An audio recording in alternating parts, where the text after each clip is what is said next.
విశిష్టాతిథి గౌరవనీయులైనటువంటి విద్యాశాఖ అమాత్యవర్యులు శ్రీ నారా లోకేష్ గారిని ప్రసంగించవలసిందిగా మీ అందరి కరతాళ ధ్వనుల మధ్య సాదరంగా ఆహ్వానిస్తున్నాం.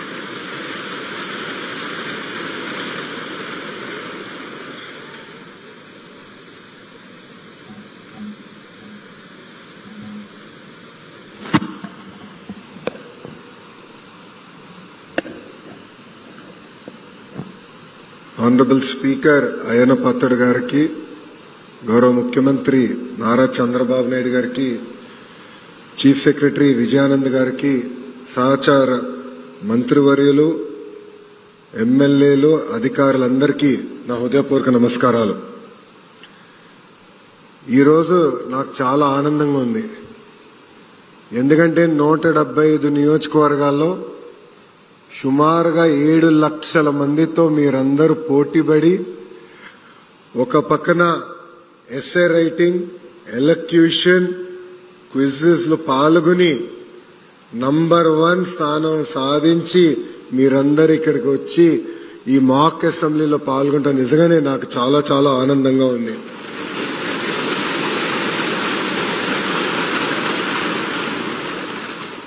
ఈ మాక్ అసెంబ్లీ అనేది ఒక ఉదాహరణ.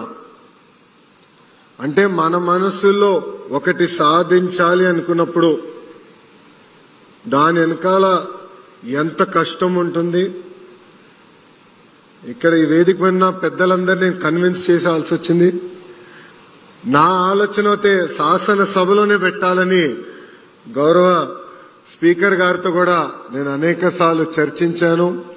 అప్పుడు ఆయన పార్లమెంట్ ప్రాక్టీసెస్ రూల్ బుక్ తీసుకొచ్చి అసెంబ్లీలో పెట్టలేం కానీ అసెంబ్లీ ప్రాంగణంలో పెట్టే బాధ్యత నేను తీసుకుంటానని గౌరవ స్పీకర్ గారు చెప్పారు. అయినా నేను ఒప్పుకోలేదు. ఆయనతో చివరి దశ వరకు కూడా పోరాడా. కానీ ఆ పోరాటం ఫలితమే ఈరోజు ఇక్కడ మన మాక్ అసెంబ్లీ ఏర్పాటు చేసుకుంటాం జరిగింది. ఇది చూసినా నాకు అనిపించింది, నేను స్కూల్కి వెళ్లే సమయంలో కూడా మాక్ అసెంబ్లీ ఉంటే బాగుండేది. అప్పుడే రూల్స్, పార్లమెంట్ ప్రొసీజర్స్ ఇవన్నీ తెలుసుకున్నాక అవకాశం ఉండేది. నాకు అవకాశం దక్కలేదు, మీకు ఈరోజు అవకాశం దక్కింది. ఈరోజు మనం చూసింది living class room of democracy. మీరు ఇక్కడ చూస్తే స్పీకర్ ని మనం ఎట్లా ఎన్నుకోవాలి, షార్ట్ డిస్కషన్స్ అంటే ఏంటి, కాలింగ్ టు అటెన్షన్ డిస్కషన్ అంటే ఏంటి, 0 అవర్ అంటే ఏంటి, బిల్స్ ఎలా ఇంట్రడ్యూస్ అవుతాయి, బిల్స్ పైన ఎట్లా చర్చ జరుగుతాయి, ఇవన్నీ కూడా మీరు ఈరోజు చూస్తాం జరిగింది. దీంట్లో అనేక ప్రశ్నలు కూడా మీరే రూపొందించారు, బిల్స్ కూడా మీరే తీసుకొచ్చారు. ఇది కేవలం ఒక్కసారే కాదు, ఎవ్రీ ఇయర్ యాక్టివిటీ చేయాలనేది మన ప్రభుత్వం లక్ష్యం. రైతుల సమస్యలపైన మాట్లాడాం. పిల్లలు చిన్న వయసులో సెల్ ఫోన్లకి ఎట్లా ఎడిక్ట్ అవుతున్నారో కూడా మనం చర్చించాం. యాంటీ డ్రగ్స్ క్యాంపెయిన్ గురించి కూడా మనం మాట్లాడటం జరిగింది. ఇది నేను మీ అందరికీ విషయం చెప్పాలనుకుంటున్నా. డెమోక్రసీ అనేది సర్వైవ్ అవ్వాలంటే దానికి ఒక డిసిప్లిన్, డెకోరం, రెస్పెక్ట్ చాలా చాలా అవసరం. శాసనసభకు వచ్చినప్పుడు ఎమోషన్స్ ఉంటాయి. ఒక బిల్ పైన మనకు చాలా ఎమోషన్ ఉంటుంది, లేదంటే ఒక క్వశ్చన్ పైన ఎమోషన్ ఉంటుంది, మాట్లాడాలనిపిస్తుంది, ఒక దశలో యుద్ధం చేయాలని కూడా అనిపిస్తుంది. కానీ ఎప్పుడైతే ఒక డిసిప్లిన్, డెకోరం, రెస్పెక్ట్ ఉంటుందో అప్పుడే పార్టిసిపేటరీ డెమోక్రసీ అనేది ఏర్పడుతుంది. ఇదే రోజు అంటే 26 నవంబర్, కానీ 1949లో భారతదేశం మన రాజ్యాంగాన్ని అమలు చేస్తాం జరిగింది.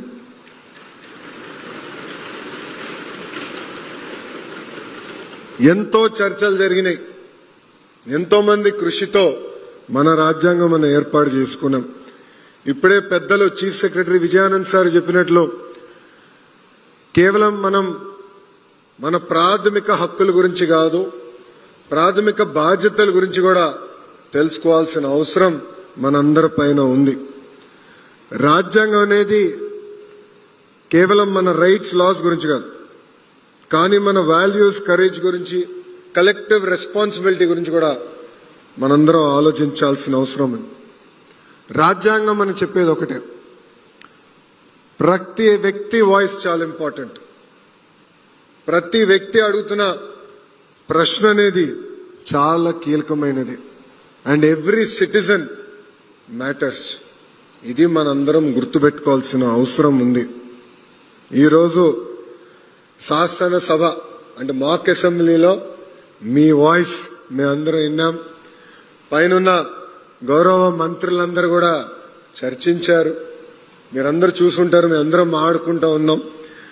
శాసనసభ ఇంత వైబ్రెంట్ గా నడవాలి, రాబోయే రోజుల్లో అందరం కలిసికట్టుగా తీసుకెళ్లాలని కూడా మేమందరం చర్చిస్తాం జరిగింది. ఇక్కడున్న పిల్లలందరికీ ఒకే విషయం చెప్పదలుచుకున్నాం. రాజ్యాంగం అనేది రైట్స్ తో పాటు రెస్పాన్సిబిలిటీస్ కూడా మనం గమనించి మన రాజ్యాంగాన్ని ఒక గైడింగ్ ఫోర్స్ గా తీసుకుని ముందరికెళ్లాలని ఇక్కడ ఉన్న మిమ్మల్ని అందరినీ నేను కోరుతున్నా. కరెక్ట్ గా 1 సంవత్సరం క్రితం ఇదే కాంపౌండ్ లో ఐ థింక్ బ్లాక్ 5 గౌరవ ముఖ్యమంత్రి చంద్రబాబు నాయుడు గారు రాజ్యాంగ దినోత్సవం సందర్భంగా అధికారులతో ఒక మీటింగ్ ఏర్పాటు చేశారు. ఆ రోజే నేను గౌరవ ముఖ్యమంత్రి గారు హామీ ఇచ్చాను, పిల్లల కోసం బాల భారత రాజ్యాంగం నియమిస్తాం, అది కూడా అద్భుతమైన మోడల్ తీసుకొస్తాం. ఇది కేవలం ఆంధ్ర రాష్ట్ర పిల్లలకే కాదు, భారతదేశ పిల్లలకు అందించే బాధ్యత ఒక మంత్రిగా నేను తీసుకుంటానని ఆనాడు హామీ ఇచ్చాను. మీ అందరి సమక్షంలో ఆ పుస్తకం గౌరవ ముఖ్యమంత్రి గారు ఓపెన్ చేశారు. మీ అందరు కూడా ఒక కాపీ అందించామనుకున్నా. వచ్చిందా కాపీ? ఇంకా రాలేదా? అందరికి వచ్చిందా? ఆ పుస్తకంలో ఒక్కొక్క ఇంపార్టెంట్ సబ్జెక్ట్ పైన ఇన్నోవేటివ్ గా అంటే పిల్లలకి అర్థమయ్యే విధంగా ఆ పుస్తకాన్ని మీరు రూపొందించడం జరిగింది. ఒక యంగ్ రీడర్స్ ని ఇన్స్పైర్ చేయాల్సిన బాధ్యతగా మేము తీసుకుని ఆ పుస్తకాన్ని మేము రూపొందించడం జరిగింది. ఇది కేవలం ఒక ప్యాసివ్ లెర్నర్స్ కే కాదు, యాక్టివ్ గా సమాజంలో ఎంగేజ్ అయ్యే వారి కోసం ఆ పుస్తకం మన ప్రభుత్వం రూపొందించింది. రాజ్యాంగం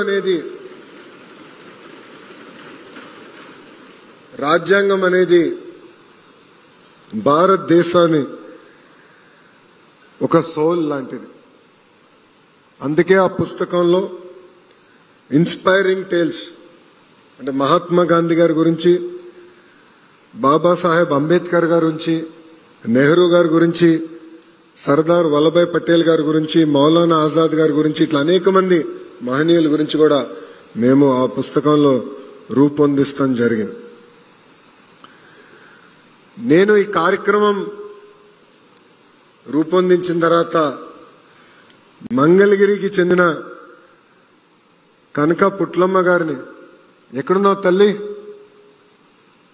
మంగళగిరి శాసనసభ్యురాలు, అదిగో తల్లి అక్కడుంది. తల్లిని నేను ఇంట్లో పిలిపించుకుని ఈ మీటింగ్ వచ్చే ముందల నిన్న కలుస్తాం జరిగింది. వాళ్ళ కుటుంబం స్టోరీ అంటే నిజంగానే నేను చాలా ఇన్స్పైర్ అయ్యా. వాళ్ళ తండ్రి పోలియోతో బాధపడుతూ తల్లిదండ్రులు పొద్దున 3:30కి లేసి ఏకంగా కూరగాయల కొనుగోలు చేసి ఆ కూరగాయలు అమ్మి ఇల్లుని చూసుకుంటే, ఇక్కడున్న చెల్లమ్మ ఆమెకున్న చెల్లి ఇద్దరు వాళ్ళే రెడీ అయ్యి పొద్దున స్కూల్కి వెళ్ళి బాగా చదివి ఆమె ఈరోజు ఒక క్లాస్ టాపర్ గా మన ముందర నిలబడుతుంది. ఇట్లా మీ అందరి సక్సెస్ లో తల్లిదండ్రుల కృషి చాలా ఉంది, వాళ్ళ కష్టం చాలా ఉంది.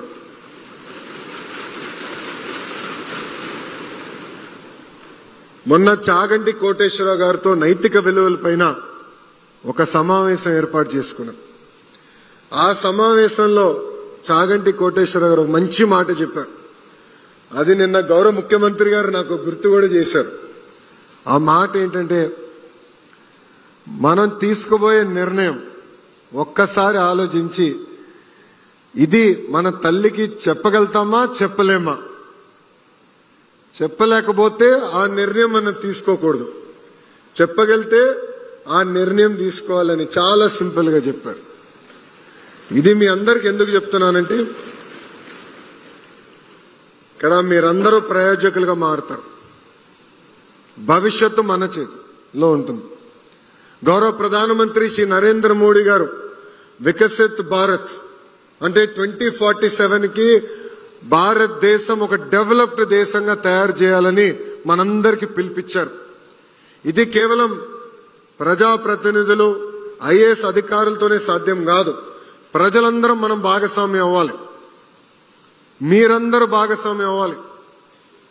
డెవలప్డ్ కంట్రీ అంటే కేవలం పర్ క్యాపిటల్ ఇన్కమ్ లో కాదు, హ్యూమన్ డెవలప్మెంట్ ఇండెక్స్ లో కాదు, నైతిక విలువలు కూడా చాలా చాలా అవసరం.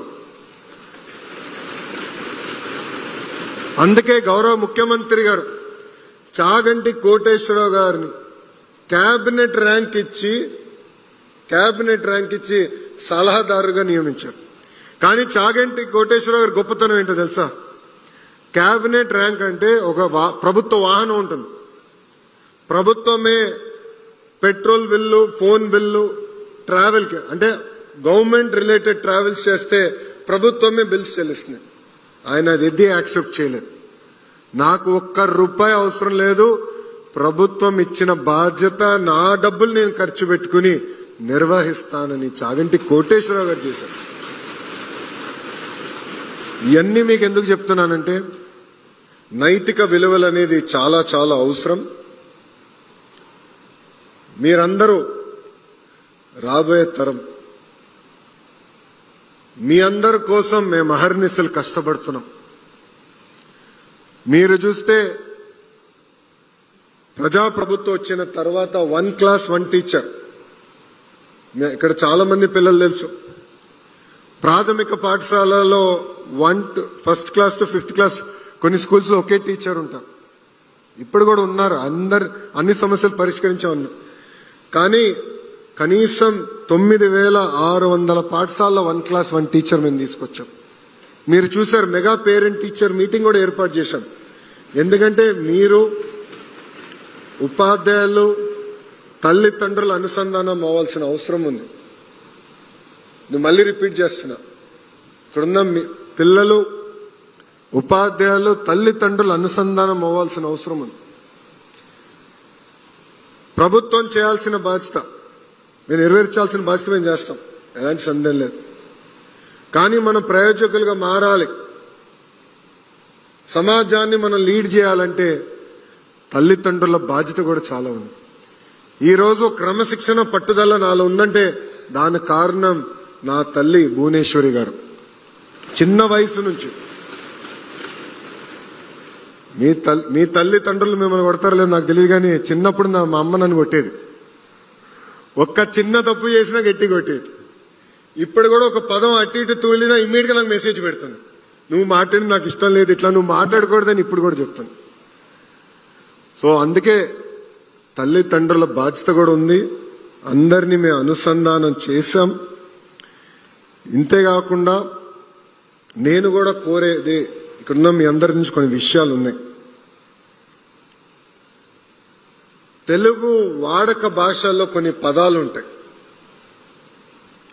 దాంట్లో మహిళల్ని కించపరిచే విధంగా వాడే పదాలు కొన్ని ఉంటాయి.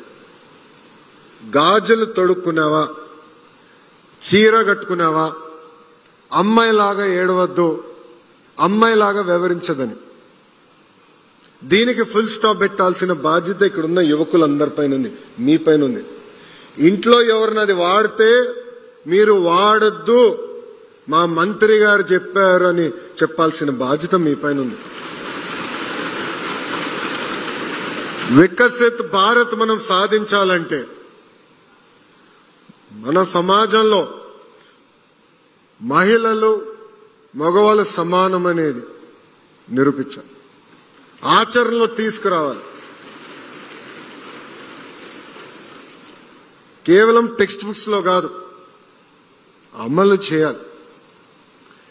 ఏ సమాజంలో అయితే మగవాళ్ళతో సమానంగా ఆడవాళ్ళని మనం గౌరవిస్తామో, అన్ని రంగాల్లో ప్రోత్సహిస్తామో, ఆ దేశమే డెవలప్డ్ దేశం అవుతుంది.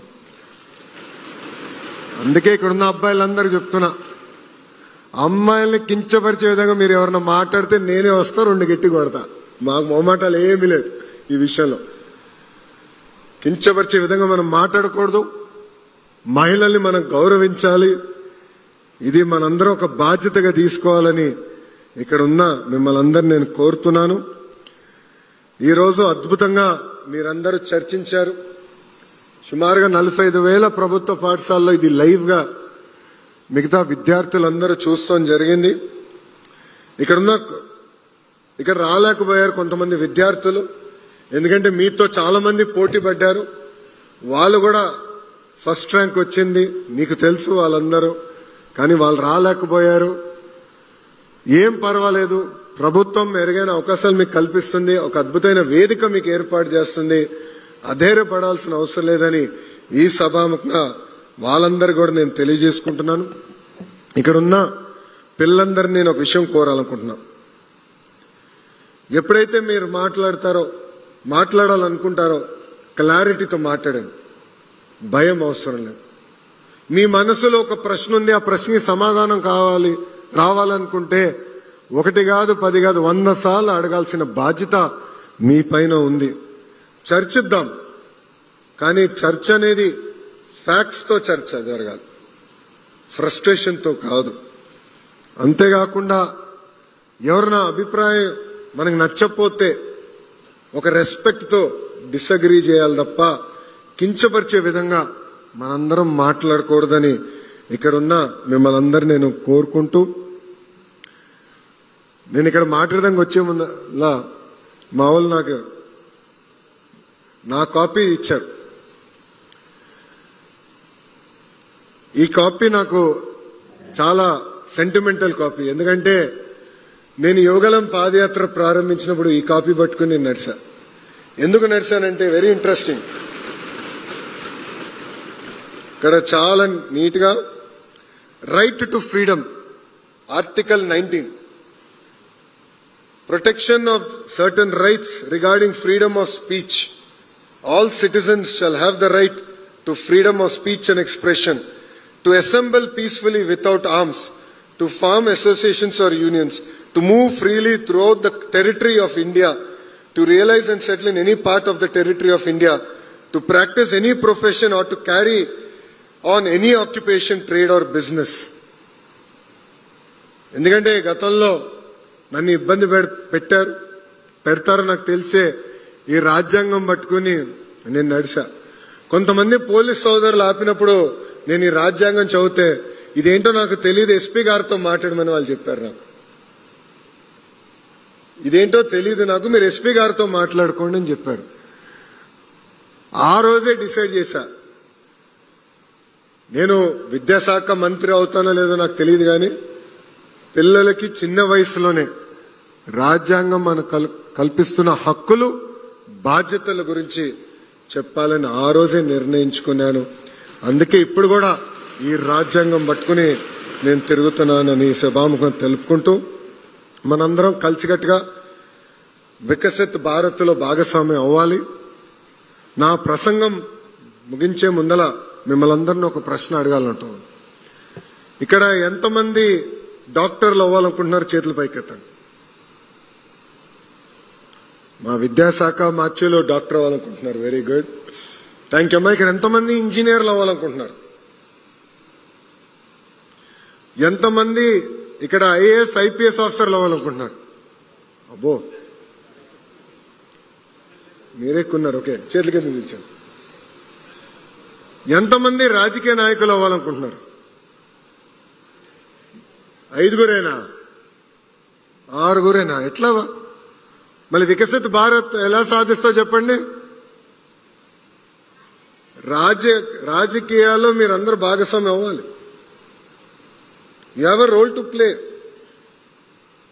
రాజకీయాల్లో కొన్ని విషయాలు మనకు నచ్చకపోవచ్చు, మనం ఏకీభవించవచ్చు, కానీ సమాజంలో ఏ మార్పు అయితే మనం ఆశిస్తున్నామో రాజకీయాలకు వచ్చి పోరాడి శాసనసభలో అడుగుపెట్టి మార్పు తీసుకురావాల్సిన బాధ్యత మనందరి పైన ఉంది. ఇక్కడ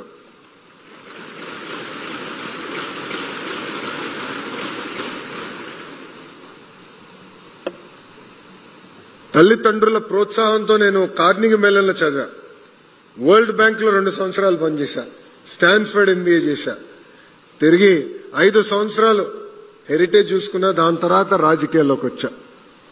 స్టాన్ఫర్డ్ లో ఒక ఎస్సే ఉంది, ఇప్పుడు కూడా ఎస్సే ఉంది. ఆ ప్రశ్న ఉంటుంది, what matters to you most and why. So Stanford MBAకి అప్లై చేయాలంటే మార్క్స్ తో పాటు ఎస్సేస్ రాయాలి. నేను రాసినప్పుడు 2 ఎస్సేలు ఉన్నాయి, ఇప్పుడు పెంచారంట 4 ఉన్నాయి. కానీ ఈ ప్రశ్న ఇంకా ఉంది, what matters to you most and why. ఆ రోజు నేను ఏదైతే ఎస్సేలో రాశానో అదే నేను ఆచరించాను. పబ్లిక్ సర్వీస్కి రావాలి, పాజిటివ్ లీడర్షిప్ తీసుకురావాలి. అప్పుడే సమాజంలో ఏ మార్పు అయితే మనం ఆశిస్తున్నాం అది మనం సాధించగలుగుతామని నేను చెప్పాను. సో ఇక్కడున్న మిమ్మల్ని అందరూ కూడా నేను కోరుతున్నాం, కొన్ని రాజకీయాల్లో అన్నీ నచ్చితే అన్నాం, కానీ అది మార్చాలంటే రాజకీయాల్లోకి వచ్చి మనం మార్చగలుగుతాం. అది ఇక్కడ ఉన్న మీరు అందరూ ఆలోచించాలని ఈ సభాముఖం నేను కోరుకుంటూ, రాజకీయాల్లో పాల్గొనాలి, చర్చించాలి, ఇంట్లో కూడా మాట్లాడాలి. ఏం జరిగింది ఈరోజు కుదిరితే న్యూస్ పేపర్ కూడా చూడాలి, ఎంబైబ్ చేసుకోవాలి.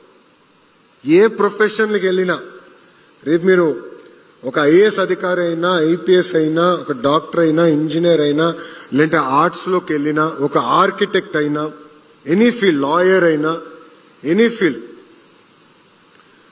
చట్టాలు చేసేది చట్టసభలు. మనం ఆ ఫీల్డ్ లో ముందరికెళ్ళాలి, ఎలా వెళ్ళాలని ఫ్రేమ్వర్క్ ఇచ్చేది చట్టసభలు. అందుకే ఆ చట్టసభల్లో కూడా మీరు అడుగు పెట్టాలని నేను ఈ సభాముఖంగా మిమ్మల్ని అందరినీ నేను కోరుకుంటూ, మీకు ఇంకా టైం ఉంది, ఎందుకంటే ఇక్కడ 8th క్లాస్ నుంచి 10th క్లాస్కే టైం ఉంది. ఇప్పుడే రాజకీయాల్లోకి రమ్మని నేను చెప్పట్లేదు, కానీ always keep this in mind. Think about us, think about politics, think about the change you want to bring in politics, think about the positive leadership you want to see in politics, and debate, discuss. And చివరిగా మిమ్మల్ని అందరినీ ఒకటే కోరుతాను, మీరు ఏ రంగానికి వెళ్ళినా, ప్రపంచంలో ఏ దేశానికి వెళ్ళినా, make Andhra Pradesh proud and make India proud.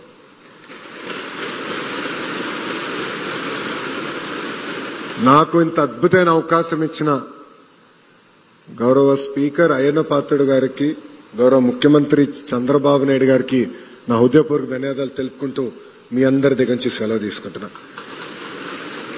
అందరికీ నమస్కారం. జై హింద్. మొత్తం రాష్ట్రం తెంపడాలి. జై హింద్. థ్యాంక్ యూ అమ్మా.